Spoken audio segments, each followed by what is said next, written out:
This is Mr. Martin. This is Notes for Pre-Calculus Advanced. This is video number 2. We're talking about graphing tangent and cotangent.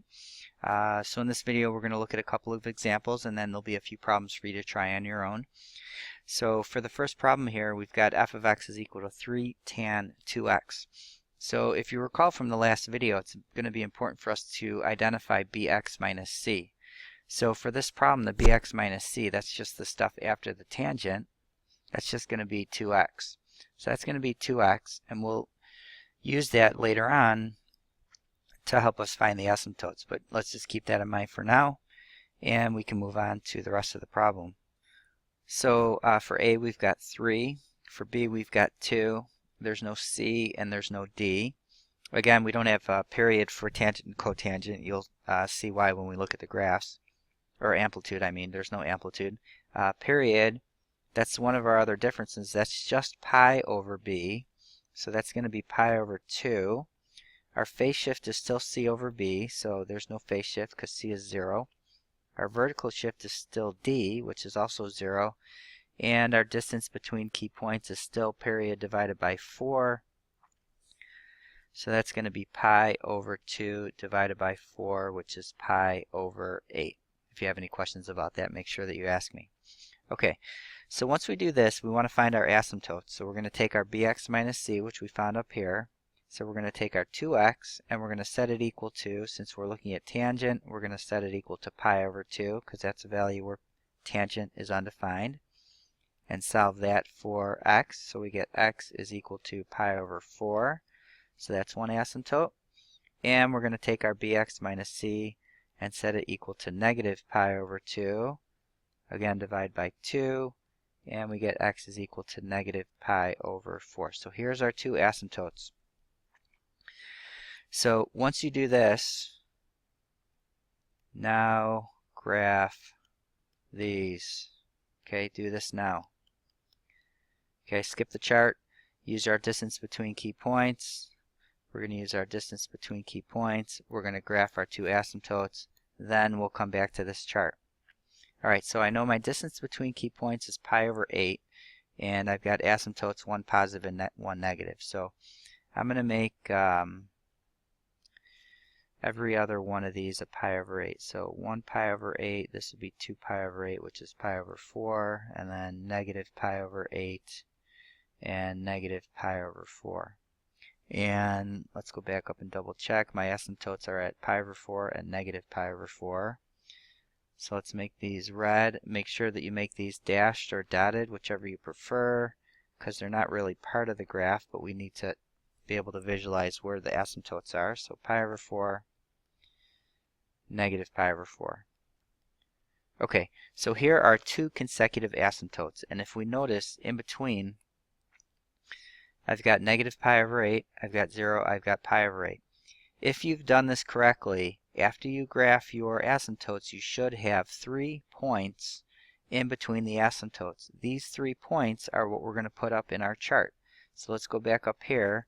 I've got negative pi over 8, 0, and positive pi over 8. If you end up and you don't have 3 points in between your asymptotes, you did something wrong. Go back and try it again. Alright, so let's go ahead and figure out our function values. So I've got f of negative pi over 8 is equal to 3 tangent 2 times negative pi over 8, which is 3 tangent, this is going to be negative 2 pi over 8, which is going to be negative pi over 4.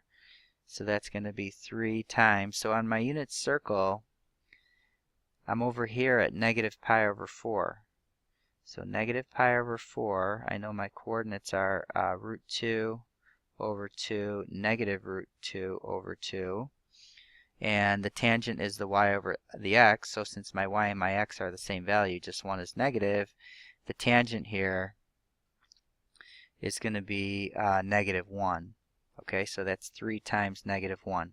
All right, and when we're using our key points on these, those 3 points in between the asymptotes, we should always be at a value of pi over 4, and we like pi over 4s because the x and y coordinates are the same, which means that when I divide those, the tangents are always going to be 1 or -1. So in this case, I get 3 times -1 or -3.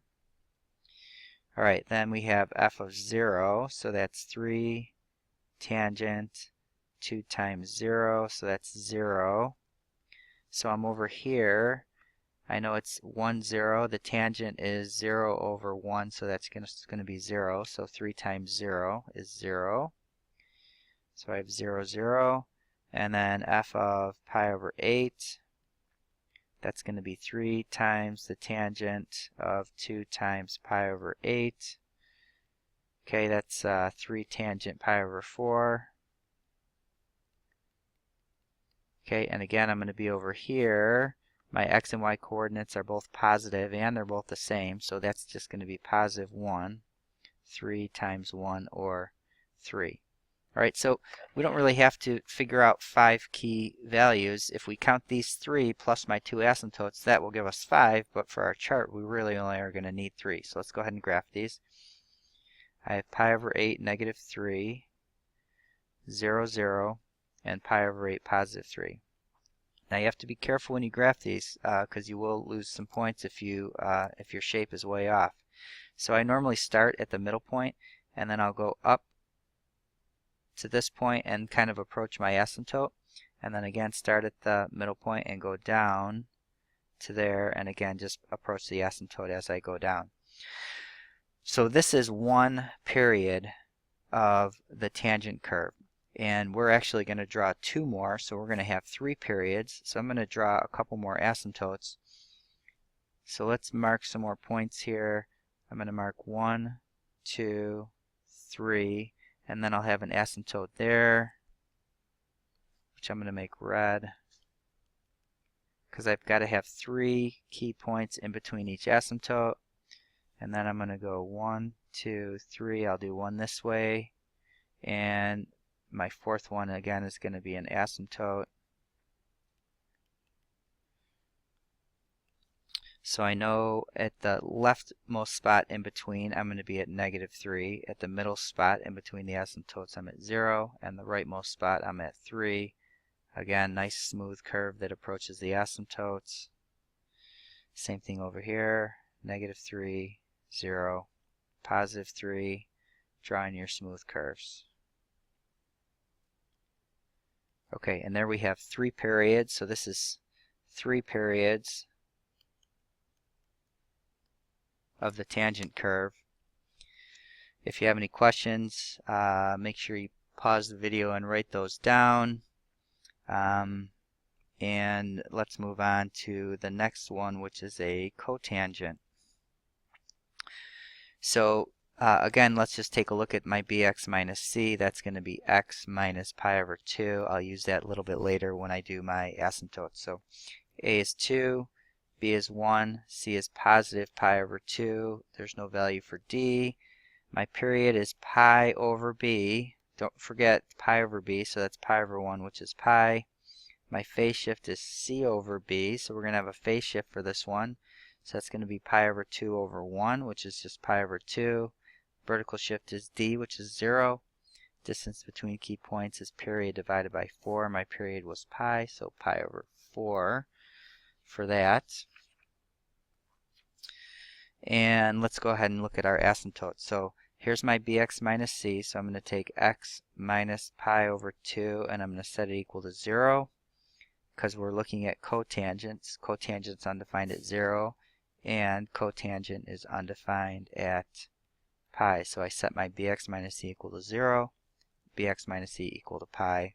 Solve both of these for x, add pi over 2 to both sides. I get x is equal to pi over 2, add pi over 2 over here. If you need to find a common denominator, that's 2 pi over 2. So I get x is equal to 3 pi over 2. Okay?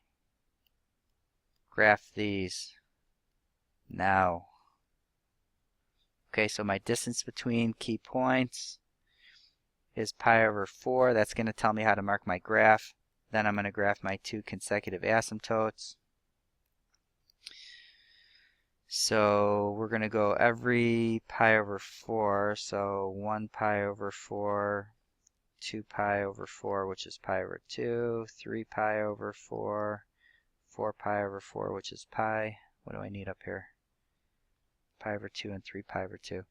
That would be 5 pi over 4.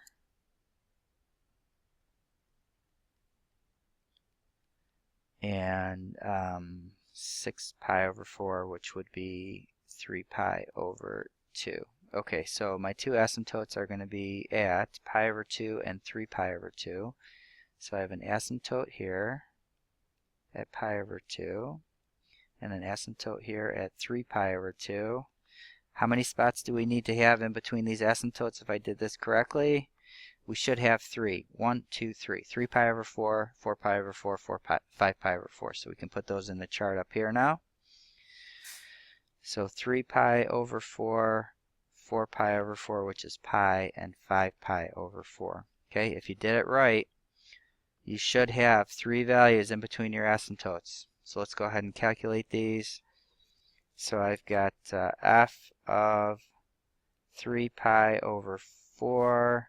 That's going to be 2 cotangent 3 pi over 4 minus 2 pi over 4. Just find a common denominator. So that's 2 cotangent 1 pi over 4. Again, cotangent is x over y, and we like pi over 4 because the coordinates, x and y coordinates, are the same. So that's going to be root 2 over 2 divided by root 2 over 2, which is 1. If you have questions about that, make sure you ask me. I know I'm going a little quickly. So that's 2. And then I've got f of pi. So that's 2 cotangent pi minus pi over 2. So that's going to be pi over 2. So that's 2 times cotangent at pi over 2. That's up at the top. I've got 0, 1. So that's 0 over 1, which is 0. 2 times 0 is 0. And then f of 5 pi over 4. That's going to be 2 cotangent 5 pi over 4. Just find a common denominator, minus 2 pi over 4. That's 2 cotangent 3 pi over 4. So we're over here in the second quadrant, so the x and y's are opposite signs, so we're going to have a negative 1, 2 times negative 1, because it's going to be negative root 2 over 2 divided by positive root 2 over 2, or negative 2. Alright, so 3 pi over 4, I have 2. Pi, I had 0. 5 pi over 4, I had negative 2. Again, you're just going to connect these with a smooth curve that approaches the asymptote. I'm going to go 1, 2, 3. I'm going to need an asymptote over here. Okay, and then I have 2, 0, negative 2, smooth curves. And we'll do one more going the other way. Here's 1, 2, 3, asymptote. I'm going to be at 2, 0, negative 2, smooth curves. And here we have 3 periods. 3 periods. Alright, so again, if you have any questions, make sure you ask. Notice that the tangent period is flipped from the cotangent period is flipped from the tangent period. And if we make either one of those negative, if we change this to negative 2 cotangent, then basically these would all flip, so they would look like tangent graphs. But you'll see with that when you do a few more examples. Again, make sure you ask if you have any questions. Go on and work on the other examples, and I will have the solutions for those in class for you. And we'll see you next time.